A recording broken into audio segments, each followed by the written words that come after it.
The Book of Deuteronomy, Chapter 11. You shall therefore love the Lord your God, and keep his charge, his statutes, his rules, and his commandments always. And consider today, since I am not speaking to your children who have not known or seen it, consider the discipline of the Lord your God, his greatness,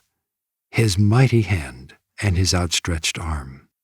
his signs and his deeds that he did in Egypt to Pharaoh the king of Egypt, and to all his land,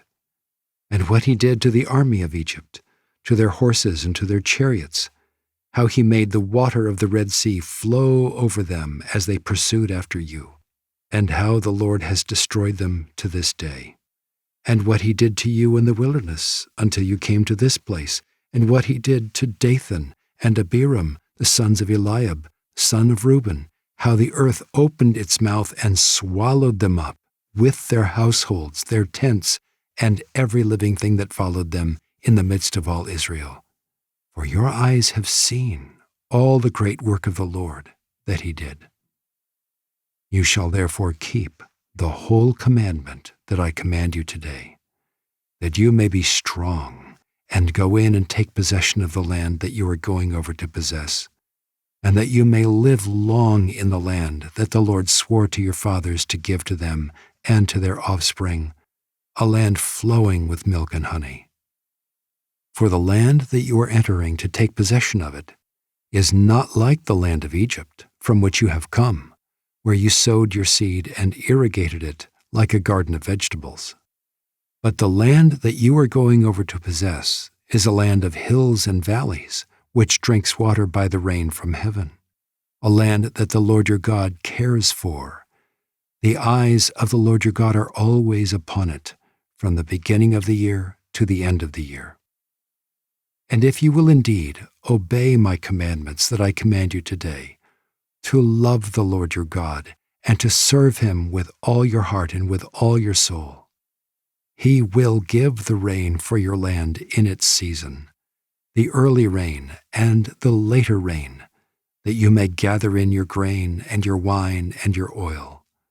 And he will give grass in your fields for your livestock, and you shall eat and be full. Take care, lest your heart be deceived, and you turn aside and serve other gods and worship them. Then the anger of the Lord will be kindled against you, and he will shut up the heavens,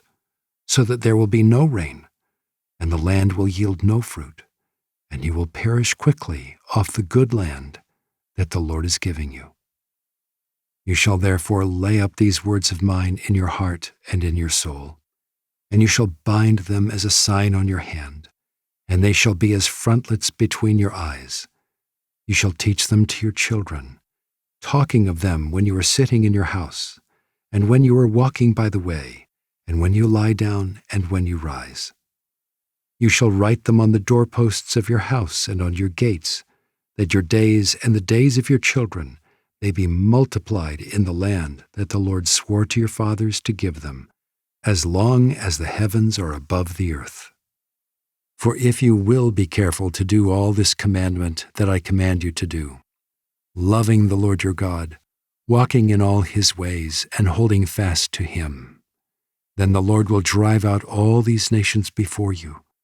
and you will dispossess nations greater and mightier than you. Every place on which the sole of your foot treads shall be yours. Your territory shall be from the wilderness to the Lebanon, and from the river Euphrates, to the western sea. No one shall be able to stand against you.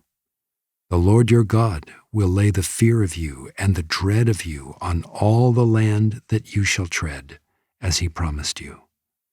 See, I am setting before you today a blessing and a curse. The blessing if you obey the commandments of the Lord your God which I command you today, and the curse if you do not obey the commandments of the Lord your God, but turn aside from the way that I am commanding you today to go after other gods that you have not known. And when the Lord your God brings you into the land that you are entering to take possession of it, you shall set the blessing on Mount Gerizim, and the curse on Mount Ebal. Are they not beyond the Jordan, west of the road, toward the going down of the sun, in the land of the Canaanites who live in the Arabah, opposite Gilgal, beside the oak of Moreh? For you are to cross over the Jordan to go in, to take possession of the land that the Lord your God is giving you. And when you possess it and live in it, you shall be careful to do all the statutes and the rules that I am setting before you today.